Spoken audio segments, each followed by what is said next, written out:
Lockie always came up with the best nicknames.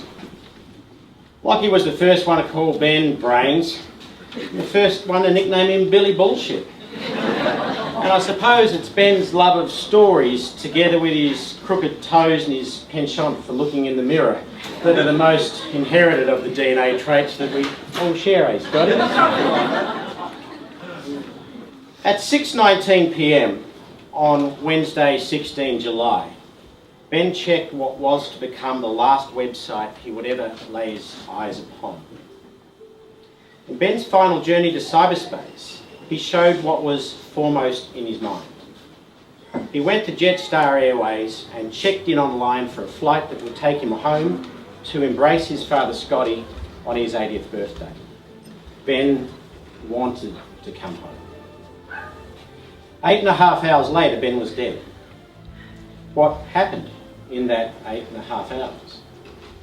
We can and have speculated. We can and have guessed. We can, have, and will continue to discuss amongst ourselves in pairs or groups, struggling to find closure and seeking answers, if not comfort, in stories, narratives, hopes, lies, or maybe even by accident the truth about what was going on inside my brother's head. In reality, we can never be sure. One burden he has left us with is the burden of uncertainty. We know that he put himself in a position of extreme danger, but we know not what he was thinking, nor even if he was, at the time, capable of clear thought. We know not. We know not. But he left behind not just uncertainty. He left behind not just a hollowness that we find impossible to fill with the tears that mark deep lines down our cheeks. He left behind a bond of love that perhaps not even he had appreciated in his life.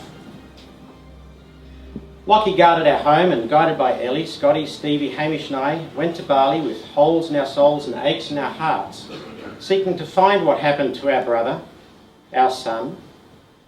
We arrived, and we were embraced by the love of Ben's friends, Jimmy, Gigi, and a whole host of board riders, designers, adventurers, free spirits, whose lives were immediately put on hold to do nothing but help us understand and love our brother, our son. We came to learn that Ben was part of a family beyond our shores. The family of friends also struggled with grief and needed comfort. The two who should be comforted the most, Scotty and Stevie, reached out and embraced those who loved Ben. They gained solace by giving at a time when their own hearts were breaking with the pain that cries above all, that of a parent. But the hearts that were broken in Bali showed Stevie and Scotty that their son was loved. The loved, while it will never fill the abyss, is such a great comfort. To his friends, we say thank you. And you know, when I walked in today and we see this photo of Ben's open arms on the walls and on the TVs, it reminds me of something.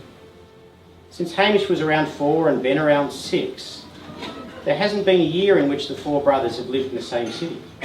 First Lockie, then me, and afterwards Ben, packed up and chased hopes and dreams that, while different in geography and kind, felt right for our diverse lives. And while it might have been easy to drift apart, it was Ben's open arms, symbolised in this photo, that always made sure we were together. In life, and now in death, Ben bound us together stronger than ever before, and lately, albeit in circumstances we never want to repeat. Ben has reminded us, though, through this heartbreak, that the most important thing in life is love. Never be afraid to say I love you to those you care about. Never be afraid to hug or to hold. Never be afraid to rejoice in doing nothing but sharing each other's company. For you never know when the chance to do so will be taken from you. The gift that Ben has given us is the realisation that we are all surrounded by love. Ben, I love you. The rule of life says the older brother should die first. You've broken this rule, and in doing so, my dreams and thoughts for the rest of my life and until the last breath leaves my lungs will be of you, and I will miss you. I will smile whenever I imagine your grinning face and the words you always welcome me to your home with. G'day, dickhead.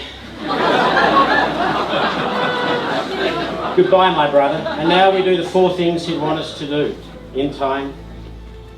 We need to tell lies, we need to get drunk, and we need to dance. But that is for another time. Lockie, back to you.